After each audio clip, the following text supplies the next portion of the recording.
Welcome back, everybody. This is brothermutant here. Today we're going to talk about Pathfinder Kingmaker in respect to Bards and a specific subclass of spells that they have, the Conjuration line of spells. So let's actually get into it. Now you see I've been busy making all kinds of test characters, but we actually want to get down to our test Bard. And I have a Conjurer Bard.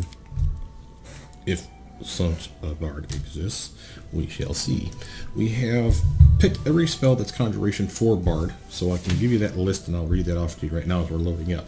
Level 1, Cure Light Wounds, Summon Monster 1. Level 2, Cure Moderate Wounds, Delay Poison, Glitter Dust, Summon Monster 2, Summon Small Elemental 1. Or actually, it's just Summon Small Elemental, they don't have a number. Level 3 is Cure Serious Wounds, Delay Poison, Communal, Summon Monster 3. Level 4, you get Cure Critical Wounds, Dimension Door, Neutralize Poison, Summon Medium Elemental, or Summon Monster 4. Level 5, you get Mass Cure Light Wounds, Joyful Rapture, Summon Large Elemental, Summon Monster 5. Level 6 you can get Mass Cure Moderate Wounds, Summon Huge Elemental, and Summon Monster 6. Now those are only spells you get that are Conjuration from a traditional Bard. I don't know about the subclasses, so I do apologize for not checking out that information for you in advance.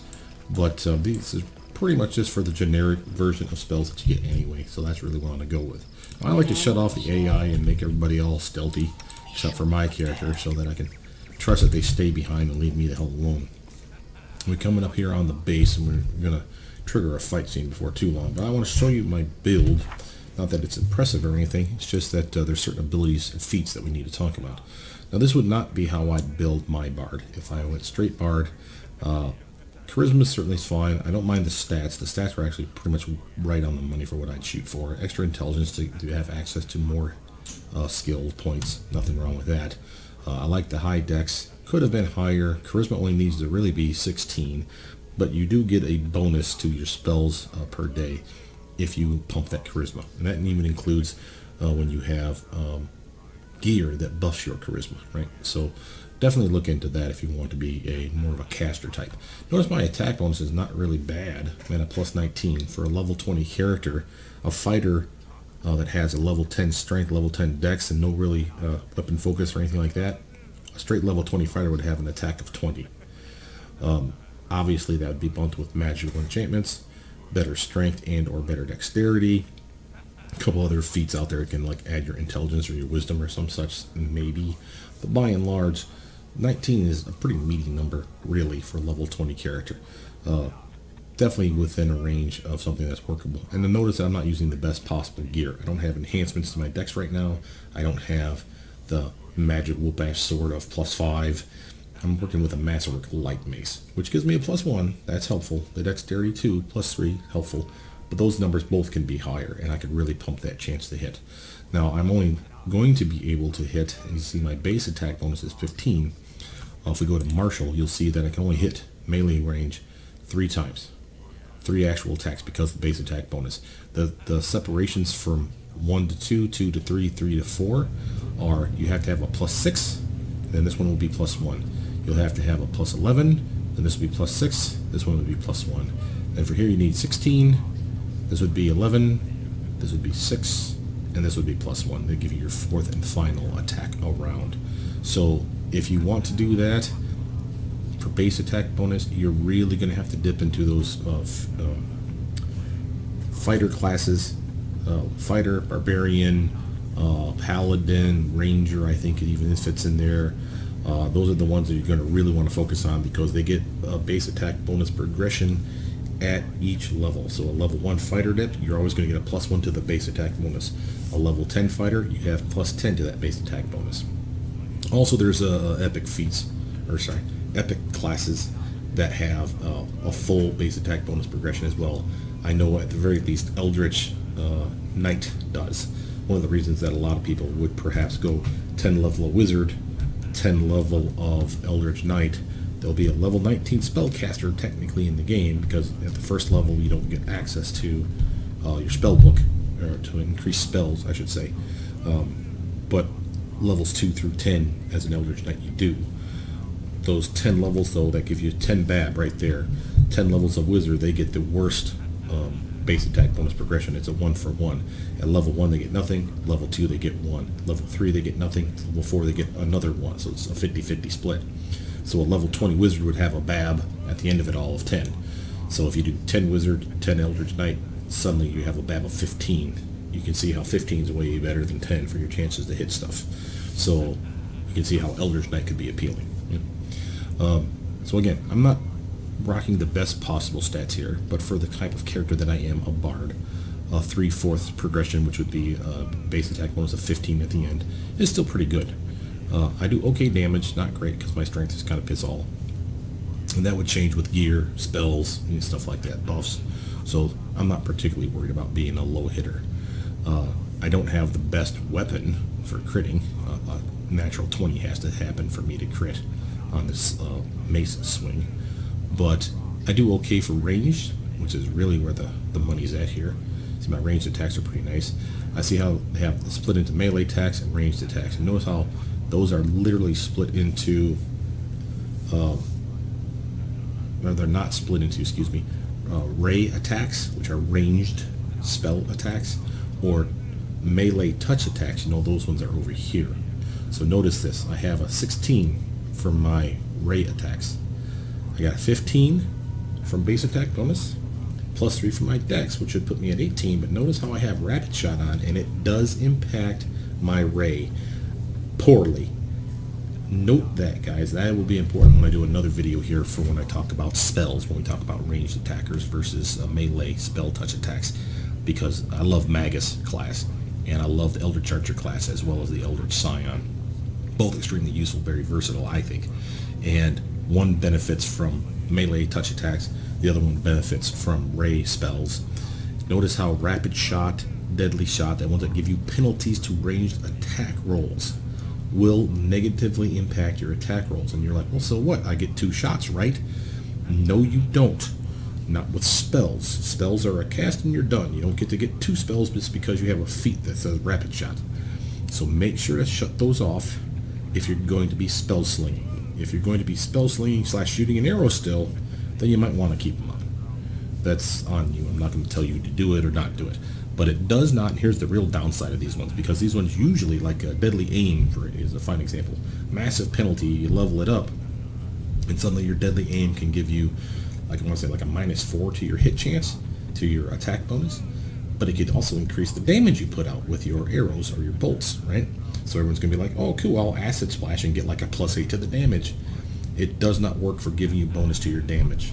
The only feat that I found that actually gives you a bonus to damage so far for your spells like this is point blank shot.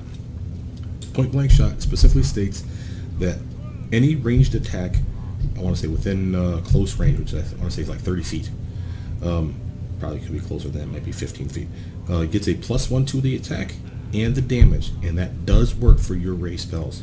So if you acid splash, normally it's 1d3. You watch your combat log. If you see that you get the point blank shot buff to your attack roll, you'll also see that in the attack, the damage roll, you'll see 1d3 +1. That's where the +1 is coming from. It doesn't work for deadly aim.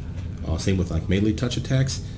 Piranha Strike is the one that I would normally use, because again, I'm a dex based character, so I need dex based feats that allow me to hit in melee range. That's a way for me to do it. You see, I have weapon finesse, which is why my dexterity is being added to the melee touch attack. If I had Piranha Strike on, I would have a penalty to my attack roll, but I have an increase to my damage with light, or finessable weapons, which includes touch attacks, you would think.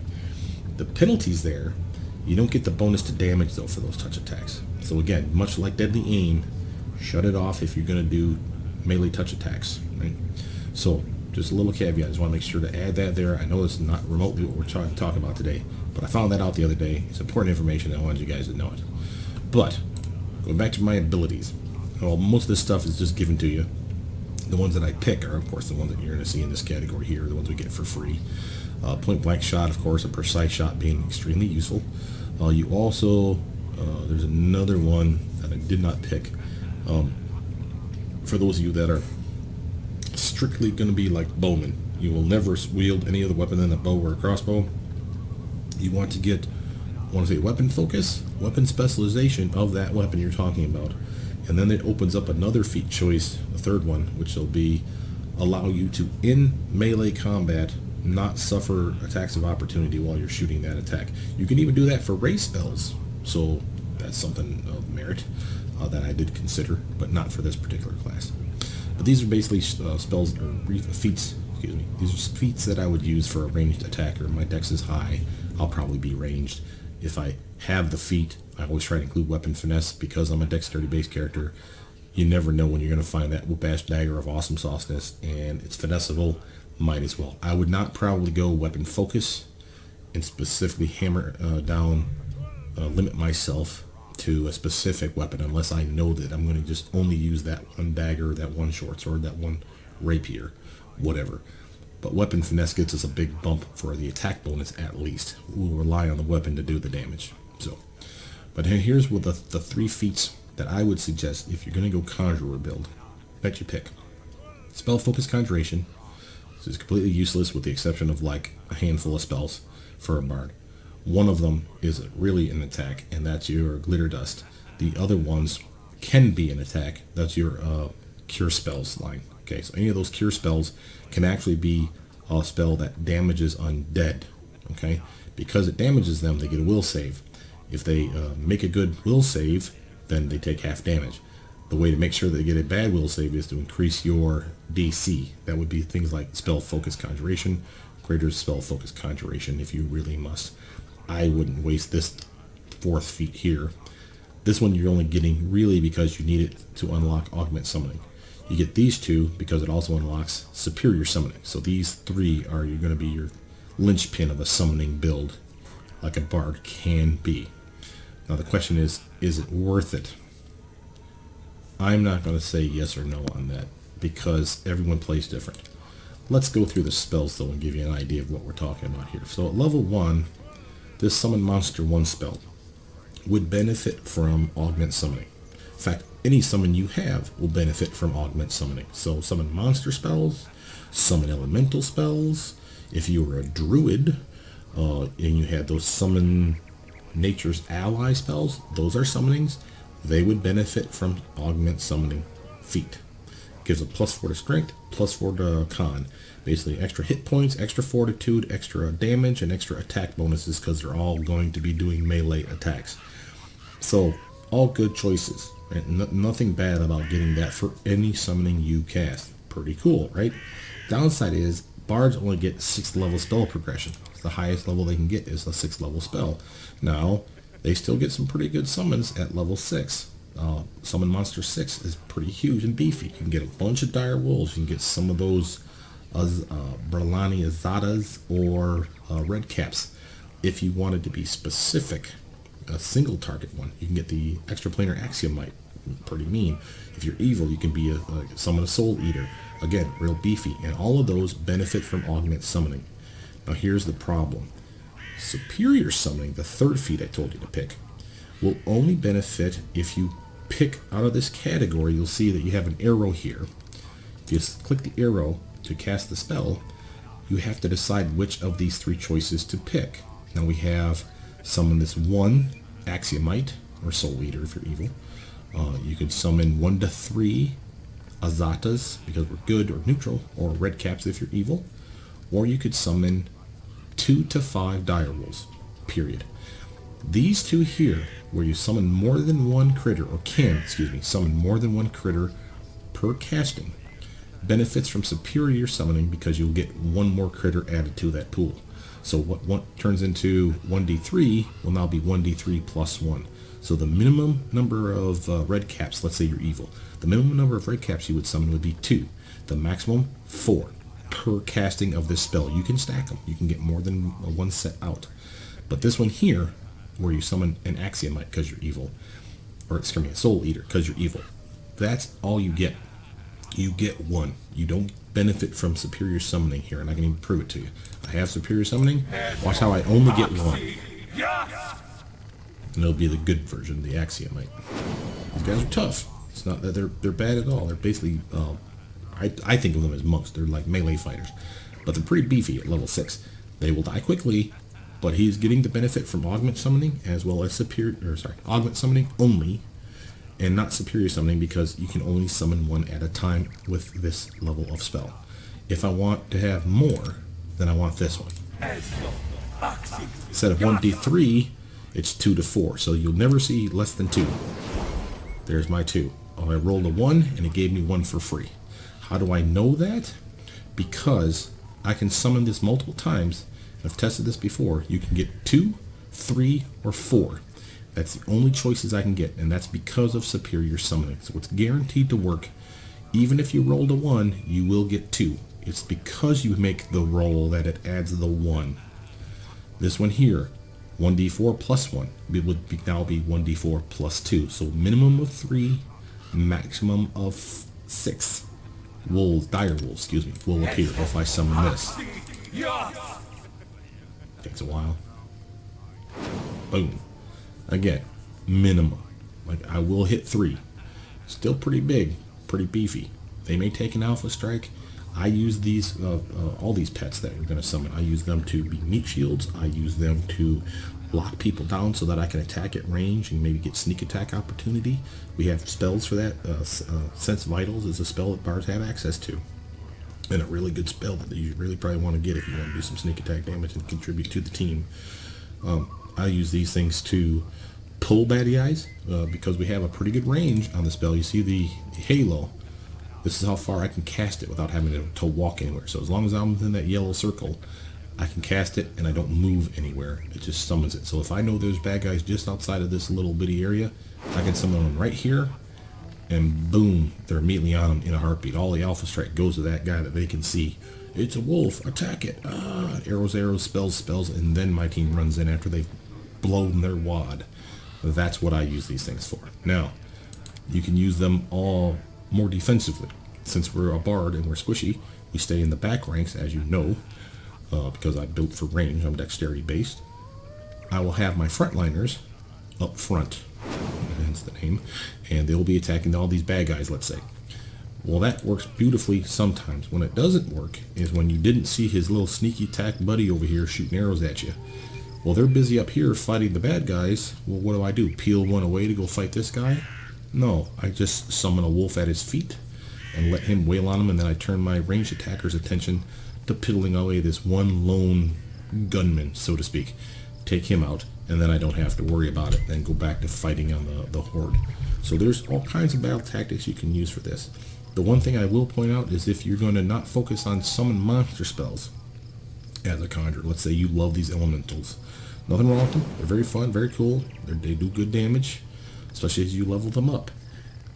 They will only benefit from augment summoning. They will not benefit from superior summoning. Why? Because every time you summon one, you only summon one. You get to pick. The number 2 just tells you how many times I can cast the spell in a day. I can summon a fire elemental twice.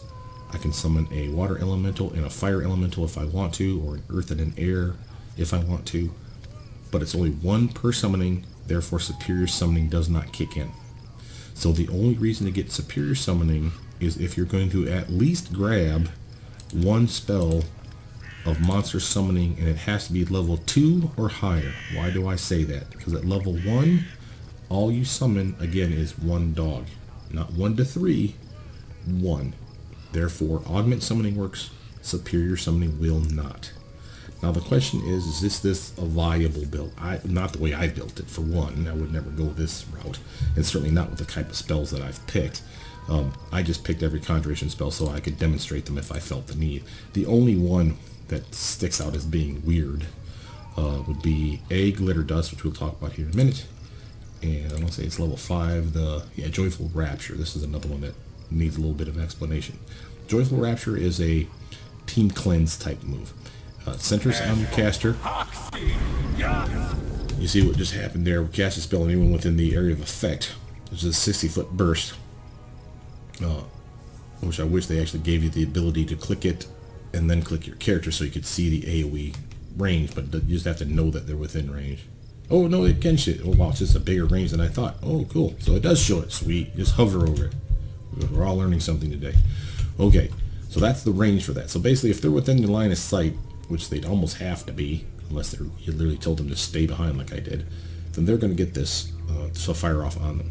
What this will do is remove any of those emotion effects on them. So think of your fear, scared, and all those moves, right? And these are Bard-based moves, so it kind of makes sense. Also, if they've had any of their mental stats decreased from, I'm assuming, a poison or a disease perhaps, maybe a spell effect of some kind, these are ways to cure it. 1d4 points of intelligence, wisdom, or charisma damage to all allies in the area. That's a very big lesser restoration spell type of spell. It's not true lesser restoration because you can't cure strength, dex, con penalties. But those mental stats, if you really start seeing those being piled onto your characters, this would be a pretty good spell to have in your back pocket. And it's pretty weird. It's not a common spell, I wouldn't think. Maybe a bard would have it, but not a whole lot of anyone else. So I would say maybe this would be a kind of go-to spell. Better than that, I find Greater Heroism, which I know is not a conjuration, it's an enchantment. But this is a bard-friendly spell that everybody would benefit from. Single target, good duration, 1 minute per level, and you get a lot of really bang for your buck for that one spell. Other than that, we said Glitter Dust. And here's the other conjuration spell. It's kind of weird and hard to explain. What Glitter Dust does is if you have a character or some bad guy that you know in a specific area, let's say he's getting wailed on, Heron, and you know he's fighting something, he can't really see them very well, they're concealed, they got stealth, vanish, invisibility, or greater invisibility, or some other such effect on them that makes them hard to see or just straight up invisible. Cast this down at his feet. Anyone that's within that effect, that cloud, that instantaneous cloud, gets covered with dust. I can actually do it on my team, you'll see here in a second. So you see if the little arrows spinning circles underneath their feet, letting them know they're within the effect, right? So I can just hear them, 2 people, 3 people, pick and choose. So let's say Harem's fighting these 2 people and I know it, right? And I don't want to hit him. Positioning is key. Cast it. This is what happens. They get coated with dust, which is what you're seeing here. Glitter dust, so it's not teammate friendly. That's the minus 40 penalty to stealth checks. And that's what invisibility, vanish, and all those other spells do for you. Let's see if I can show you that. Do I have invisibility? Greater invisibility. If a check is required, an invisible creature has plus 20 bonus on its stealth check. The spell ends if the subject attacks any creature. That's normal invisibility. But for greater invisibility, which I have, that stays on. So they'll attack. They'll always have that 20 bonus to stealth if they need it, which really sucks. Well, what did this spell just do to her? It floored her plus 20 to minus 20 because it's a minus 40 penalty. So plus 20 minus 40 gives her a minus 20 to her stealth check. She's pretty much going to be seen. A very cool spell. AoE spell. Now, if you're lucky, like Lindsay was not, if you're lucky, the bad guys you hit will fail their will saving throw, which you see here. Lindsay failed it, and as a result, has been blinded for 2 minutes. And so I want to say it's a round per caster level, 20 caster levels, because I'm a level 20 bard. That's 120 minutes, or 120 seconds, excuse me. That's 2 minutes. Yeah, that makes perfect sense. Okay, so it could be an AoE blind move, but it could also be an AoE blind move as you see on your team. Be careful. There is a DC check, so if you see her will save, she had a DC of 19 for this spell. It's a level 2 spell. Why was it so high? Well, it's because of things like my high, I want to say charisma plays a part, and the spell level plays a part, and it's always a 10, right? So there's almost like armor class, right? Everyone gets a natural 10. So your DCs are 10, plus the spell level, which is 2, so that's 12, plus my, I'm going to find it, charisma, which is plus 5 bonus. So, because that's what my caster stat is based on, is charisma. So 12 becomes 17. So why is it 19, right? 19 is because I have not only spell focus conjuration, that's a plus 1. I have greater spell focus conjuration, which is another plus 1. So 17 DC is what it should have been based on my stats. Now, but because of those 2 feats, it's at 19. Is it worth it? I'm not going to say no. I wouldn't waste a feat on greater spell focus conjuration on this build. There's only a couple spells that need DC for this build. This is one of them, and it's the most useful one, really. The other ones are only going to be used for undead, the cure spells. because there's a will saving throw, right, to reduce the damage by half. If you're going to be an undead hunter as a bard, you can do it. I'm not going to say you can't.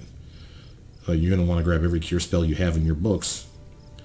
Maybe, I could see that maybe, needing that greater spell focus conjuration to make sure that they take full damage. You're not going to do a lot though, guys. I mean, the single target stuff, you have to walk over and touch them on the damn shoulder. And who wants to do that to the undead? That's creepy. But it's a thing, you know, cure critical wounds will do some decent damage. It's plus 20 for your caster level maxed out. I'll do 24 to 52 points of damage or some such. Every time I cast this spell on an undead, I have to walk over and do it, touch them. But I want to say it's not a touch attack. I want to say it's an auto hit.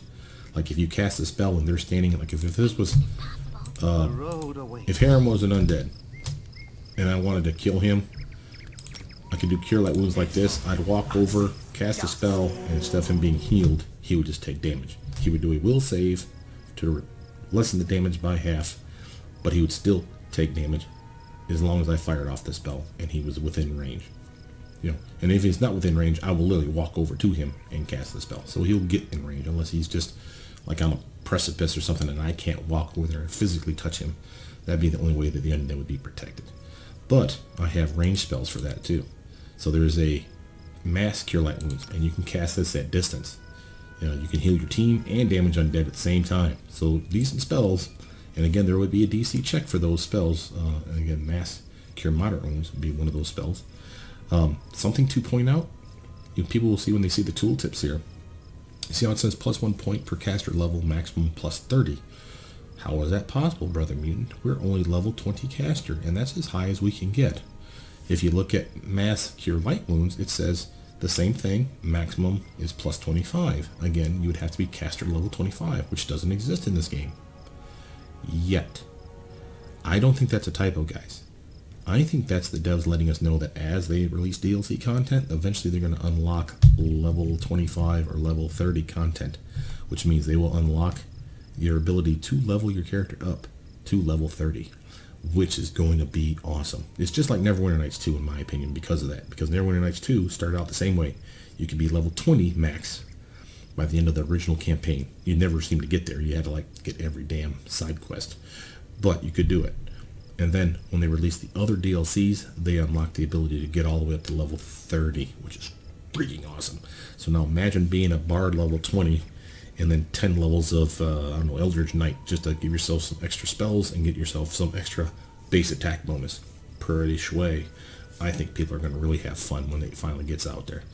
But, having said all that, now we've said that we were going to show you a spell or two. Let's show you a spell or two in action. I'm going to come over this way. See, I have Rapid Shot on. Again, I'm going to want to shut that off. It's under abilities, just in case I do a ranged attack that's not a bow attack. And just to show you what that feat does, -2 penalty, but we get one additional round of firing at my highest bonus. So if I'm attacking at, I want to say it's 18 for ranged attack for a bow, because it's 15 plus my 3 for my dex. I need to have a regular bow, so that's at 18 plus 18.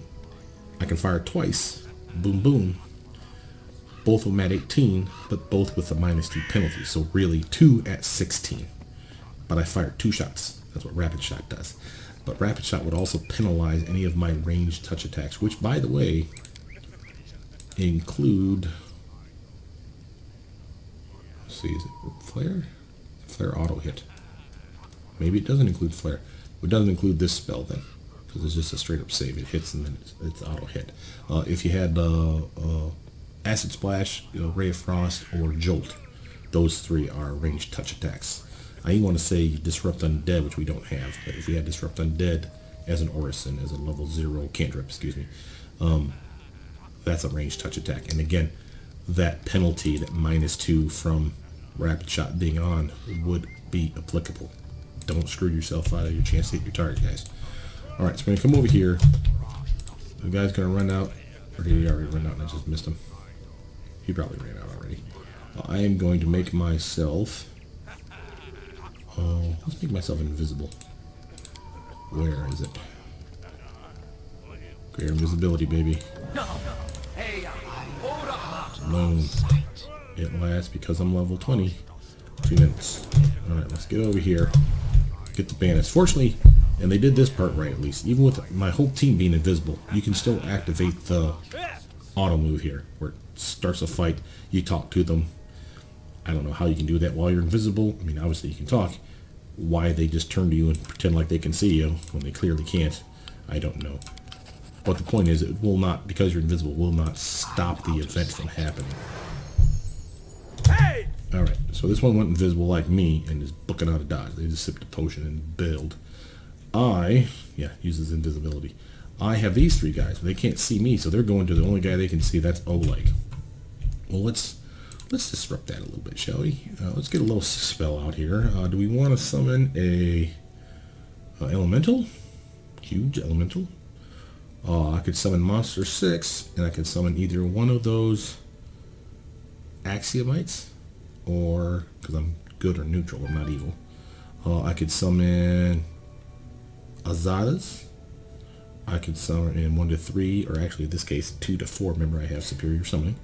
I could summon, what was that, 3 to 6 direwolves. Well, that'd be fun. Let's do that. Let's get some direwolves as far away as possible.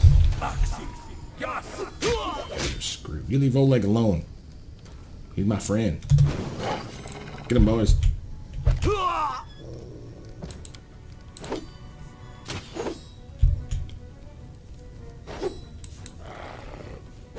Okay, they're not attacking. Why are they attacking?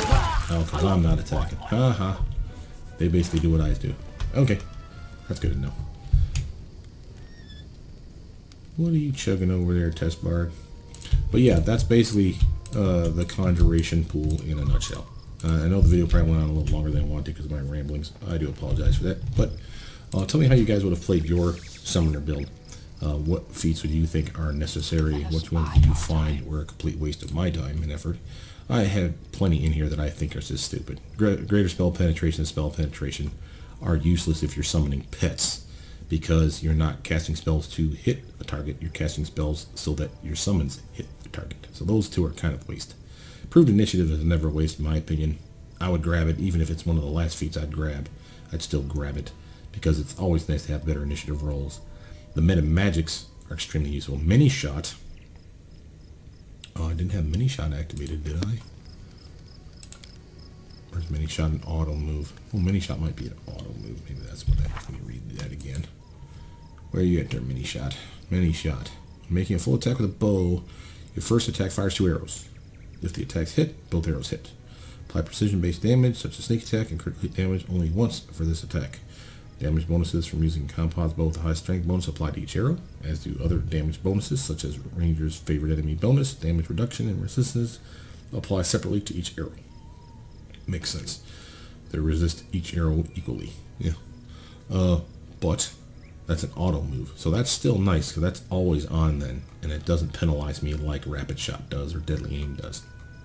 And I don't have Deadly Aim on this build, but I probably would have gotten it in the favor for in exchange of the spell penetration, or honestly the greater spell focus conjuration, which I could care less about. So there's definitely other ways to make this build better. This is not the spells that I would have picked. I would have grabbed at least spell summonings from level 2 up to 6, and every elemental summoning that they offered as well. There's only a total of, what, 5 spells there. And I think you have 3 elemental summonings, small, medium, and huge. I think are your only choices, right? We have huge here, large, oh no, sorry, there's large as well as medium. Okay, so 4 elemental summonings and 6 monster summonings, of which I would not pick level 1. 1 dog is not enough, and I'm sorry, but it's a waste. Level 2, though, it unlocks early enough that I'd still say it's viable, and you get multiple puppies. So they'd be decent, and they'd benefit from both those feats. So 5 of those monster summonings, 4 of the elemental summonings, that's only 9 spells of conjuration that you're really invested in. All decent, all helpful. I'd take Glitter Dust 2. I'd probably take the the Delayed Poison, or the Delayed Poison Communal. It does last for an hour, so team friendly, you gotta love that. Teammate wide, excuse me. Deadly Poison Individual. useful, lasts for multiple hours, but can you guarantee that only one of your team is going to get poisoned? And if so, who? Who do you cast it on? Obviously the tank, but it's a preemptive effect, really. You have to cast it on them before they get poisoned for it to really shine. You can cast it after they've been poisoned and it will help, but it will not remove the poison like neutralized poison does. So, with that though, again, my name is brothermutant. Please like, subscribe, comment down below, tell me what you guys think. How would you have done it differently? I'll see you guys soon. Bye now.